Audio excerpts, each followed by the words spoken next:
The little girl was born with an insatiable appetite, as if she had a bottomless pit in her stomach. She could eat dozens of bowls of noodles in just one meal. Her master was almost reduced to a life of living on the streets because of her eating habits. Even the golden statue of the patriarch was eaten by her until it became a copper statue. So in a hurry, the master drove her down the mountain and asked her to go and make money. Unexpectedly, just as she got down the mountain, she found an old lady lying sick in a car. She stepped forward to feel the old lady's pulse and found that her heart pulse was disordered and she was about to have a sudden death.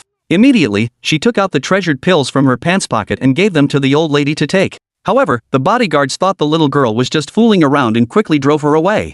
Little did they know that as soon as the little girl left, the old lady regained consciousness. So the old lady immediately ordered her subordinates to find the little girl to repay her kindness. And after learning that the little girl had been fatherless and motherless since childhood, the old lady decided on the spot to adopt her as her granddaughter. It turned out that the old lady's son was the richest man in the city, and what he lacked was a little granddaughter who could spend money. After returning home, the old lady and the CEO fed the girl with all kinds of sumptuous food every day. But the little girl noticed that the CEO father always sat there and never stood up. She asked, "Daddy, why are you so lazy that you don't even stand up and walk?" The CEO said that he was sick. But the little girl said that the CEO wasn't sick but was haunted by evil spirits. The CEO told her not to mess around with those things and then took her to work in the company. As soon as they entered the company, the little girl found that the whole company was shrouded in the same evil spirit. So she searched around and finally found the formation set by someone in the crack of the door. Then she quickly located the center of the 8 trigrams formation. After that, she cast a spell and easily broke the formation.